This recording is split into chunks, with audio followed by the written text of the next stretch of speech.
Episode 8 Magic Lessons. This episode starts off with the girls doing their daily routine at Love and Pet. Not many customers came in to adopt a pet aside from Mitzi, Roxy, and a few customers they had earlier today. They discuss how slow their shop is doing. While they are happy that new customers have adopted some of the pets, they must find some ways to gain more traction for both their business and their pets. Musa also pointed out of not yet obtaining their Believix powers, and Aisha mentioned that Roxy had been avoiding them like a plague for almost a week. Stella expressed how frustrating it is for Roxy to not believe in fairies and magic, saying it's plain in sight, and if she doesn't, she can get killed. Bloom responded to Stella, saying that it's not easy for someone who thought they were ordinary their whole lives to just accept something as crazy as what Roxy experienced. Stella realized that Bloom has a point, but still, she wished Roxy could easily accept magic just as Bloom did back when they met, telling the others that Bloom embraced her identity as a fairy when she discovered she is one. This gave Flora an idea and insists that Bloom should be the one to talk to Roxy alone.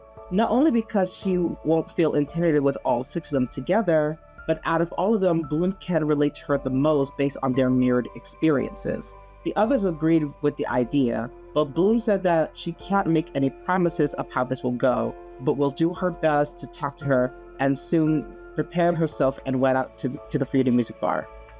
We cut to the Fruity Music Bar, where we see Klaus going over the daily routines at the bar with a specialist who was accepted the job offer after their interview, and soon introduced them to the staff. One of them, named Louise, who's the assistant manager, noticed that Roxy has been spacing out a lot, saying she's acting weirder than usual, and began taunting her about it, which caused Roxy to tell her off, then stormed off. Annabelle soon then intervened and checked Louise about bothering her, which resulted in Louise getting defensive and walking away. Naboo and Helia saw what happened and came to see what went on, only for Roxy to say she's fine in a passive-aggressive tone. Helia then says that if she wants to talk about what happened, they are here for her, but this caused Roxy to snap again and demanded that they leave her alone, or she'll beat the shit out of them, while storming off again. Annabelle turned to Roxy warmly, asking if she was okay. Roxy calmly told Annabelle that she was fine, but thanked her for checking up on her, and she continued to serve the customers. Annabelle then went to Naboo and Helia and apologized for Roxy's behavior. She explained that Roxy has never been like this before. Helia told her that they understood and said that she's going through some things. After Annabelle left, we saw the other guys walking to Helia and Naboo. Riven is seen being really annoyed at Roxy, saying that she didn't need to be so hostile, especially to someone like Naboo and Helia, who showed nothing but kindness and patience. Naboo says he understands how Riven felt, but reminds him to empathize with Roxy. Her whole world has been turned upside down and was thrown into a situation she didn't ask to be part of, and now her life is endangered. She's acting out of fear, and she just needs some time to process all of this. Riven told Naboo that while he does have a valid point, she still needs to understand that she can't keep taking out her anger out all of them, or he'll have to correct her. We now see Bloom entering the Fruity Music Bar, where she bumped into the guys and greeted them, and then saw Annabelle, who she instantly recognized. Then she and Annabelle asked each other how their day was doing. She then asked for Roxy's whereabouts, but both Annabelle and the specialist told her that it wouldn't be the best time to talk to her, for she's been on an edge all day. Bloom disappointedly understood and was heading out. Before she reached the exit, she bumped into Roxy as she was taking an order, looking upset at Bloom. She was about to leave, but Bloom pleaded with her if they could talk for a bit. Roxy, feeling annoyed, angry, and unsure about this, she begrudgingly agrees to sit down with Bloom on her next break and that she has 5 minutes. We saw Bloom sitting down, waiting, and Roxy shortly came after, and the two began to talk. Bloom asked how she was feeling about this whole thing, to which Roxy expressed that she still feels shocked, scared, and angry about what occurred a week ago. She told Bloom how every day and night how she felt paranoid leaving the house, thinking that the wizards will come and attack her at any moment, as well as her loved ones, and had sleepless nights and endless nightmares. She expressed how she didn't want this life and said that how she and the others ruined her life while tearing up. She followed by saying neither Bloom or anyone else understands, and they never will, for Bloom and her friends are not used to this sort of thing. Bloom empathically tells Roxy that she's deeply sorry that she had to go through this kind of trauma, and wishes that she never have to endure this, and added that she does understand more than she'll ever know, for she was in her shoes 3 years ago. She told Roxy how she too, growing up in Gardinia, thinking she was an ordinary girl, until one day she discovered that she was a fairy, and her journey as a fairy began from that point on. This does grab Roxy's attention and asks Bloom how she ever felt scared or how did she cope with the sudden change in her life. Bloom admittedly said that she had a fair share of trials and tribulations. Though she was excited about being a fairy, she too was scared at first. Hell, she's still terrified of it sometimes, even to this day. However, she said that she was able to pass through it, for it's always her dream to be a fairy, and the thought of the possibilities she can do with her magic to help others. Roxy followed up saying that she doesn't want to be a fairy, nor believe in magic. For her, it's so frivolous and simply not interesting, along with being too much.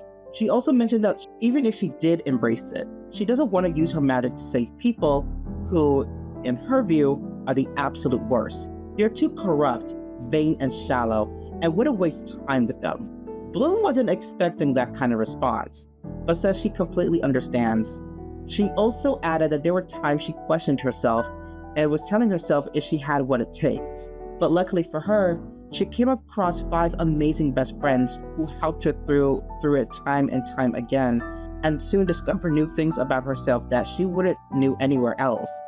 And with her friends, it helped her grow her confidence. They were always there for each other, just like they're there for Roxy. This caught Roxy by surprise, but she still isn't convinced. She then asks Bloom that they only just met and they don't really know each other, that they're practically strangers. Why would they have her back?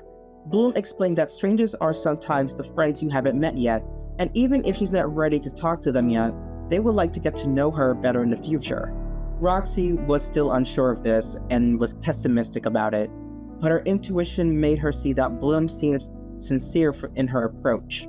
She then told Bloom that she needs time to think about it, to which Bloom says she understands. But before she left, she wrote down her and the other Winx's numbers, and telling her if she ever feels the need to talk to one of them, or as a group, she wants Roxy to know that they will be there for her. They're always available to her when she needs them. She then told Roxy that it's a pleasure sitting down and getting to know her, and hope they can do this in the future, and thanked her for taking the time to talk to her and headed out. After Bloom left, Roxy was still sitting and was thinking about all that Bloom had said, and she looked at the paper she gave her with their numbers and put it in her pocket, and was heading back to her shift. Before she returned, she went to Healy and Naboo, apologizing for her behavior, and says that she should have taken her anger out on them and knew that they meant well. Naboo and Healy accepted her apology and told her that if she ever needed anything, they'll be here for her, and says they hope to become friends. Leaving Roxy a little smile, then starts saying, let's take it slowly a bit and let's get to know each other as co-workers first, then we could work our way up there. And soon she headed back to her shift. Back at Love and Pet Shop in the evening, Bloom is seen having the last customers signing the adoption papers for the pets, and soon began to close the shop. Aisha was about to flip the open sign to close until she saw someone approaching her. She saw that it was Roxy, who asked nervously if she could come inside, to which the girls happily obliged. Inside, we see Roxy is still nervous, but wanted to apologize for her recent behavior for the last few days, and that none of them were at fault of what occurred with the wizards. The girls understood where she was coming from and accepted her apology. Aisha said that it's something that none of them wish on her, and they were trying to figure the situation out. Roxy also added that she and Bloom had a talk earlier, and it made her think about a lot of things. And even though she still doesn't see herself as a fairy, asked if they can teach a lesson or two about this fairy thing, if they wanted to, especially if it meant for her to protect herself and her loved ones against the wizards.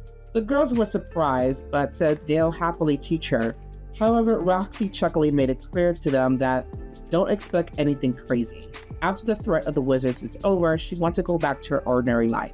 This caused the others, except for Stella, to giggle and accept her deal, but states that they can't find a place to practice in a vast city like Gardinia without being caught. This gives Bloom an idea of where to go. The girls arrived in Gardinia Park, where Bloom showed them a forested area that's perfect for them to practice magic. Stella immediately remembered this place and told the girls that this is where she first met Bloom when she crash landed to Earth when, at the time, Nut was working with the tricks to get her scepter, and told the girls how impressive Bloom was fighting off the demon despite not displaying her powers yet at the time. Roxy looked puzzled and asked who's Nut and what's a tricks. This is where the girls explained to her about the other magical beings, such as witches existing alongside with fairies, and so many more, to which Roxy is still in disbelief that all of this is real, and she don't know how she can cope with all of this. After Stella and Bloom relished on their memories, the girls decided it's time to practice and have fun. But before they do, Stella gave everyone, including Roxy begrudgingly, their own outdoor outfits, appropriate for the part. Roxy is a bit nervous about this, but Tigna understood, saying that they don't have much teaching experience before, so everything is new to them as well. It's not the most ideal of professionalism, but they're doing their best. Though unsure, Roxy said that she appreciates Tigna's transparency. Each of the girls demonstrated the most basic magic techniques for Roxy. So far, not much is happening, which made her feel frustrated and annoyed. She says she doesn't understand where she conjured up the magic before when she attacked the wizards trying to hurt R2 and the fairy pets. Bloom tells her not to beat herself up, that it'll take time for she went through the same experience when she started magic as a late bloomer. Flora then said that it was a moment of desperation to protect R2 and the pets is how she was able to unlock it, and states that magic is tied to both our emotions and our clarity. Aisha walked up to Roxy and said the key to unlocking your magic is to feel it both inside and around you, and focus on where you want it to appear. She advised Roxy to focus on the magic coming out of her hand. Just as Roxy closed her eyes and was about to conjure a magic energy orb out of her hand, the wizards appeared before the girls attempt to absorb Roxy again. Musa and Bloom then told Roxy to go and take cover, while she and the others faced the wizards. The girls transformed into Enchantrix and began to battle. The Winx remembered that their direct magic attacks won't work on the wizards, so they used indirect attacks that had an effect but no long-term prevail. As Roxy went into hiding, she called Naboo to tell them that she and the girls are endangered, for the wizards are here in Gardinia Park's forest area. He told her that they're on their way. Just as the wizards were about to hit the Winx with another attack, the guys teleported and intervened like last time, sporting their new specialist armor. Both specialists and the Winx told them they're not getting their hands on Roxy. Meanwhile, Roxy sees all that is happening.